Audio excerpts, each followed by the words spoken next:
Hey everybody! Good gosh, we're back again to talk about the NBA, but this time's the championship. I'm Bruce. I'm with Marcus and Daryl, and wow, I think we had quite a series, didn't we, with the NBA West?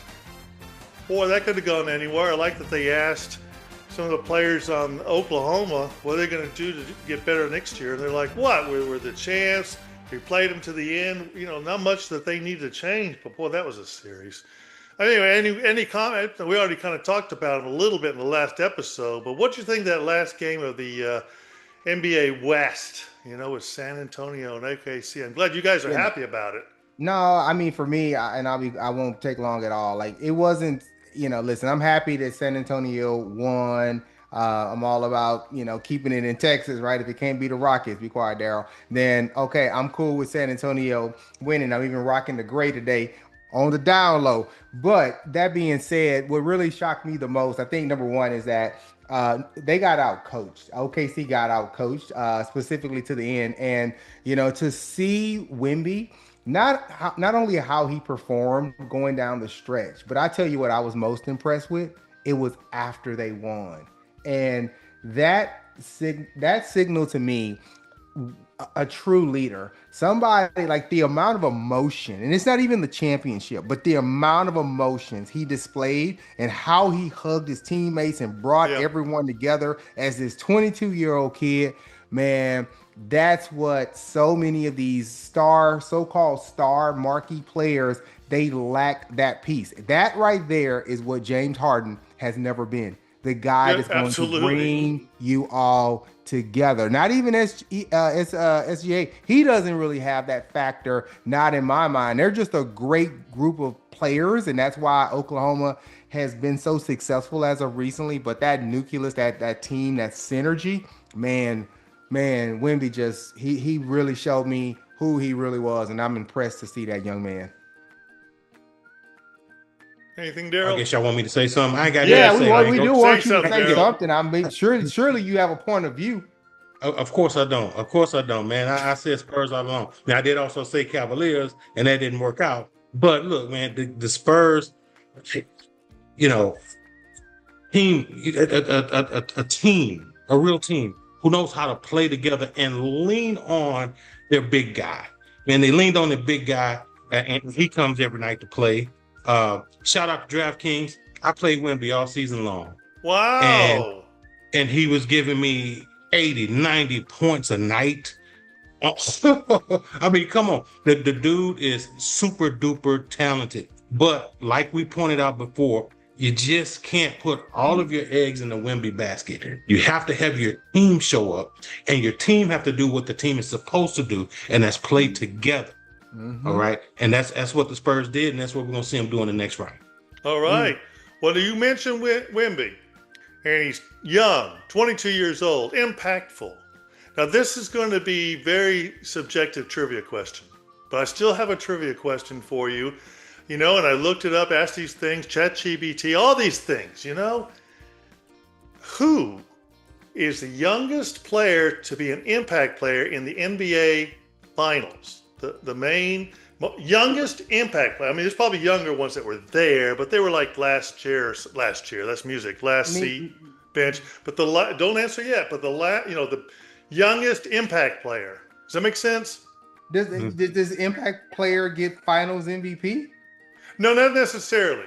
Just they were just the most impactful player in the finals, and like Wimby right now looks like it could be him, right? But he's 22. Mm. So, who has been the most impactful, youngest impact player? Yeah, I got a couple of people that come to mind, but I guess we'll save that for the Yeah, we'll end. save it for later because everyone down there is going to make guesses. Like I say, everyone's could be right, but mine is. Uh, all right, Woo! now we've got the actual playoffs starting tonight. Everyone that's listening to this, we recorded this just before the first game. So we're going to make our predictions based on it. I'm going to try to hurry and edit this thing real quick and get it out there so you know we're not cheating. But both teams, this looks like it could be a really good series. It goes back to do they have all their eggs in one basket with Wimby? And do the Knicks have a solid team of, like Daryl has said, just a bunch of role players, but they are a team? I don't know. What do you think? What do you think? Oh, Daryl, you go first this time. Yeah, you Marcus, go go first. first with this other question. Daryl, I'll put you on the spot. What do you think's going to happen? Yeah. No, I think the Spurs are gonna take this series. Again, I don't trust the New York Knicks role players. I just don't trust them.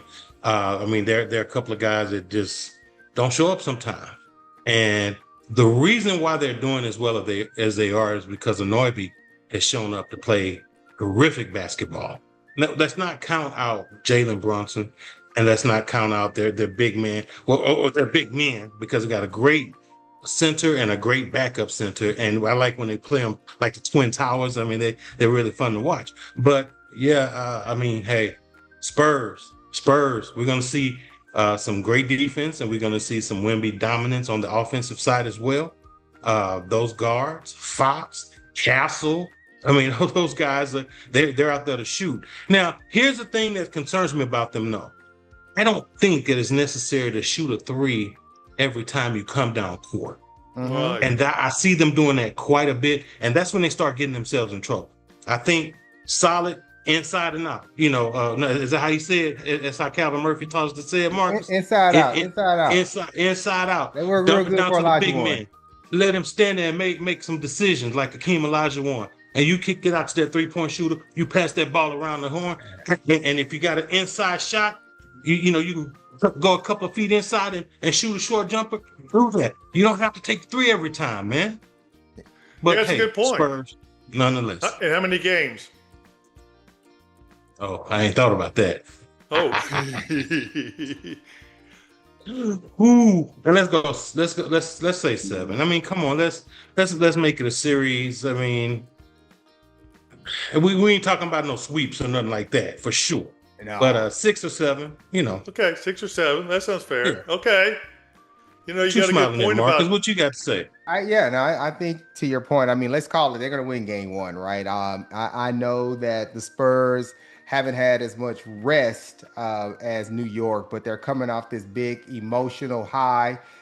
They got the home court advantage. That stadium is probably going to be so loud. I'll be able to hear the fans screaming all the way here in Austin. So I think Victor, Wembanyama is going to do what he needs to do. I mean, I think New York's going to come out strong. I wouldn't be surprised if they got off to an early lead, maybe in the first quarter. But I think once we start to see, the game starts to settle down, Spurs get into rhythm, it's going to be a game where the Spurs will definitely emerge the victor. That's exactly how I'm projecting this to go. Daryl already talked about, some of the role players and possibly some of the concerns with the role players on the New York Knicks team. I think, Brunson's going to have he's going to have a fantastic series. He's going to put up the stats, but this is a 5-man game on the court, and for a reason. And so although he may have his individual, listen, a lot of coaches,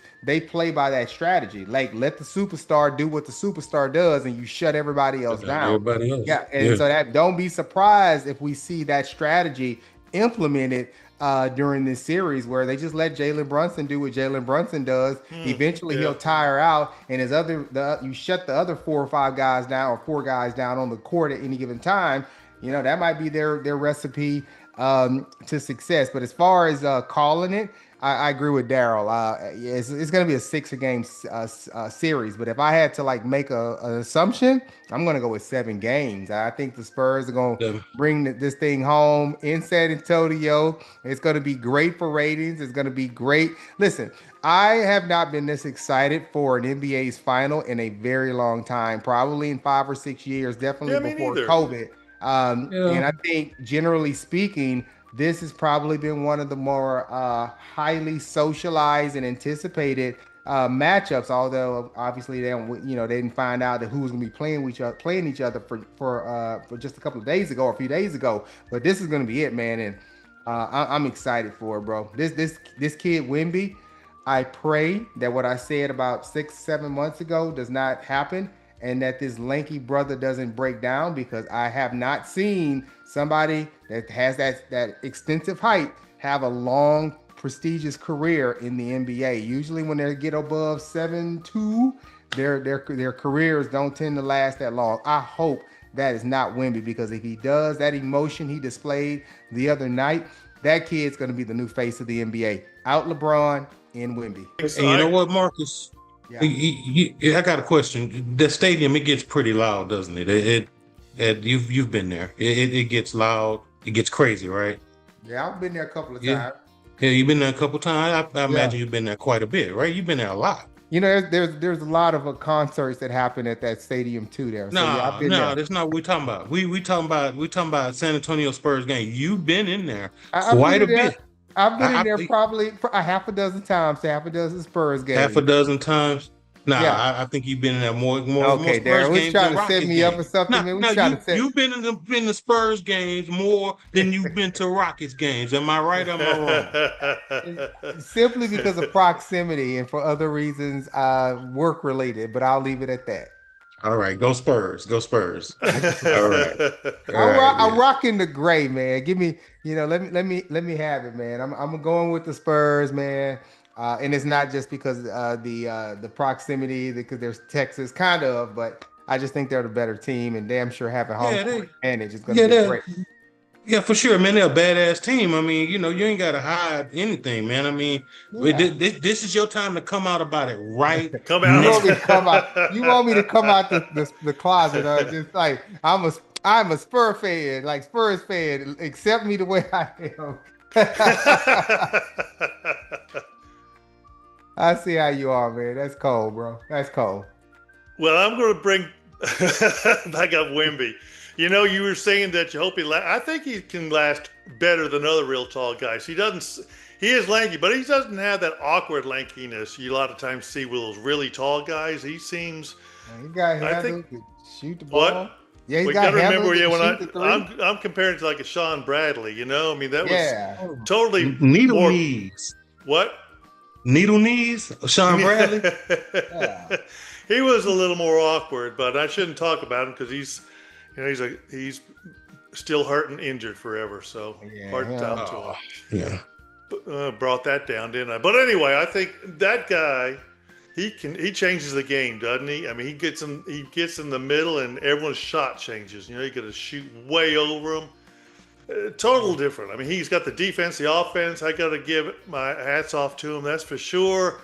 Of course, as you all know, Jalen Brunson, man, I've been rooting for him ever since he was a Maverick. I'm still rooting for him. And that team is playing like a team. I'm going to go 7 games, just like you guys, but I'm going to say the New York Knicks because of Jalen Brunson. That's what I say. Is that Spike Lee? Is that Spike Lee in your background there? Spike Lee's going to be out there. I tell you, he's going to be out there with those glasses on, and he's going to make it wide open. He is now he's replacing Jack Nicholson as the star sideline celebrity. Oh, he's been the New York guy for well over 2 decades. Man. Oh yeah, but I think Jack Nicholson's kind of got. And we've never seen Jack Nicholson get into it with the players on the court. So well, that's true. Spike don't give a damn, man. He go out there. He just go out there and cause all kinds of issues. Yeah, but you know what? Speaking of New York, man, and I told myself I was gonna say this when we had our next episode. It's a damn shame, and I'm just gonna say it. How much they're charging for nosebleed seats at Madison Square. Bruce, the cheapest ticket is $4,500. Oh, the cheapest. They're gonna still sell out. And they're gonna still sell out. And it's just ridiculous. I think for the Spurs though, you're north of $1,000 for the cheapest ticket to that game. But man, that right there, we could probably save it for another one. Man, I get it. Capitalist society, demand, supply. But damn it, right? Like, are you really people that just love the game so much, right? These Spurs fans, these kids, And, The kids, yeah. 30, 40 years ago, you're a hardworking, person, family man, whatever. You could take your kids to a game once a year here and there. And even not, they may not be the best seats, but you're going to get in there. Even if it was they made it deep into the playoffs. I mean, I get it. It's going to be a premium if the team is in the finals, but $1,000 for a nosebleed ticket. And if you're in New York You're City, so far away. in Madison Square Garden is almost $5,000 a person. Man, come on, bro. You have a point too. I was just going to expand on, you said for the kids, that's your future fan too, who's going to be paying for his things too. You think you'd want a way to get a lot of kids in there just to help the excitement with a new generation of fans coming out. But totally. Yeah, there'll be fans from Paramount or Netflix or whatever subscription services will be airing the games over the next few years. We'll see how it goes, but I just think it's a little asinine, the fact that we need to talk that about type of that amount going of money. along with the capitalistic society, which is great. A lot putting down that, but but going beyond it.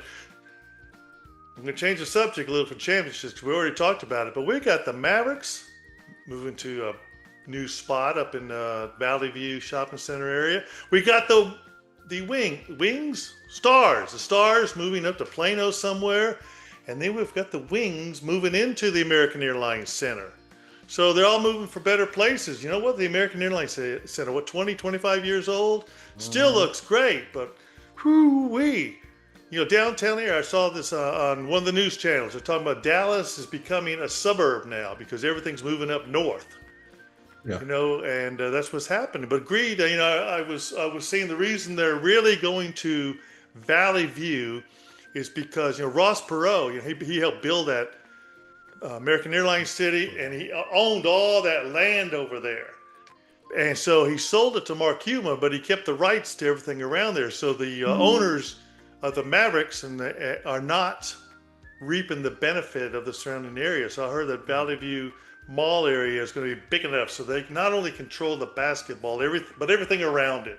They're going to build their own hotels, their own eating places and stuff. So it is about money.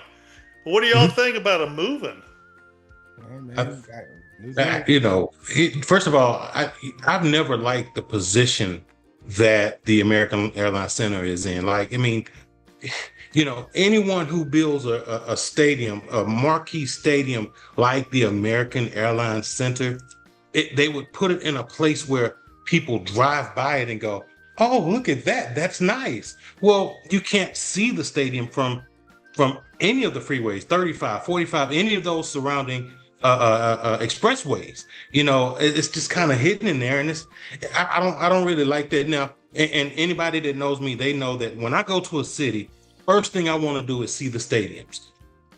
I don't know how I got this way, Marcus. Stop looking at me like that. Look, I want to see what your stadium look like. And if you have a what do you call it? A big time high school program, we want to see a high school football stadium too. And so looking at American Airlines Center, I'm not wowed by it. I've always been grossed out by the fact that they built that beautiful arena and hid it behind parking garages. It used to be wide open. You could see it. So before before the American Airlines Center was there, they had a pork slaughterhouse there, and you could smell that for miles. You drove by that and you say you want to look at a beautiful arena. You used to go by there and you'd go like, God, it stunk. So when they built that, it was great and it was beautiful, and replaced. That's what it replaced. So you're right, it was great, but then they built all around it, and I agree. Last time I drove by it, I'm like, where's the arena? You can't see it. I think it's beautiful. It looks like that. Where they're moving American Airlines hangar too. Yeah, and where they're moving to, I don't know if you've seen that area. Lately, since I've been in Dallas, there's been a big old empty field right next to the Galleria. I mean, so when they first started talking about building there about a year ago, I was like, okay, well, that's pretty cool. It's right off the Dallas North Tollway. It has access to all the freeways. Yeah, it's just a little, like you said, it's a little farther north. But I mean, I think it's a great move for them. And then what's the name of the mall? The Westwood Mall? Westwood? No, what's the name? Willow Bend. Willow Bend Mall is what the Stars are taking over. Okay. It's a beautiful mall. It just didn't generate any business. I don't know why. I mean, I was walking through there one time. It was about a year and a half ago, and I was thinking about how amazing it would be if we could put like a movie studio, make that whole complex a movie studio or film studio, of some sort, right? And but yeah, all the stores started closing, and it just became a ghost town.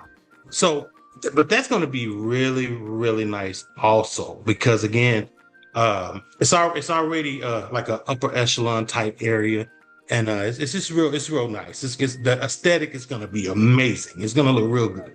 Nice. Damn, Daryl's excited. And then the Wings are probably feeling they're getting an upgrade, moving into the American Airlines Center. So more power for them too. So, that's good. Okay.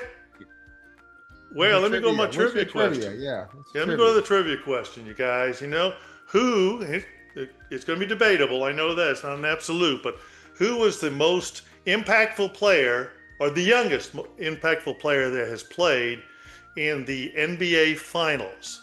Saying, Marcus, you said you had a couple of guesses. Yeah, I mean, to me, the most logical low-hanging fruit option would probably be Magic Johnson. That's a good one. I think that's a good one. Yeah, that's probably the fact that you said that's a good one, but you already know the answer. The only other person that I could say would be Tim Duncan, because the fact that the Spurs won their first championship in '99 and was able to get Tim Duncan because David Robinson was out the previous season. Yeah, so they that's won right. the lottery. They came back, they won. It was that abbreviated season with cold collective bargaining. So if I had to guess, I would say it's either Tim Duncan or it's going to be Magic Johnson, one of those two players, because Magic had a fantastic year. I believe his first year in, they went to the finals. So those are my two picks. What do you think, Daryl? Any guesses? Also, I'm talking about Shaquille O'Neal, because wasn't he a rookie when they went to the finals against the Rockets? And then, I know they got swept and they got their butts beat, but no. He wasn't. No. Shaquille O'Neal came into the league in 1992, so his rookie year would have been '93. Yeah. Okay, so '93.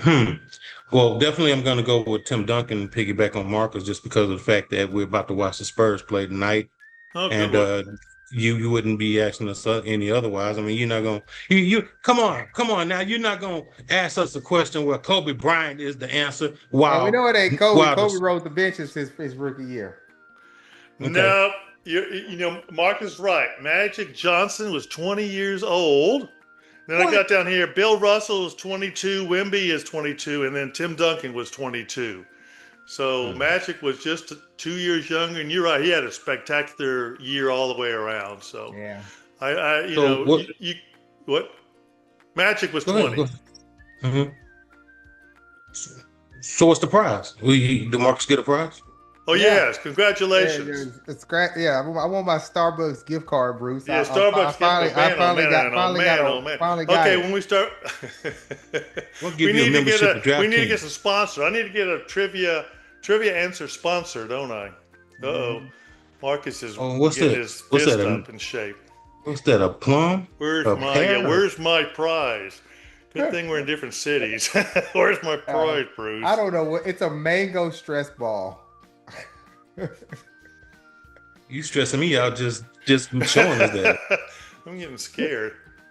No more trivia questions. No, we're going to have them. Hope you guys out there got them right. But also, we talked about the championship starting tonight. Hope you enjoy it. But give us some comments. What do you think? Who's going to win? Am I right? Or the other two guys? I am. Also, like and subscribe and share. Let other people know about our expertise. Yeah. Anyway, we'll see y'all later and have a fun time watching the game. Peace.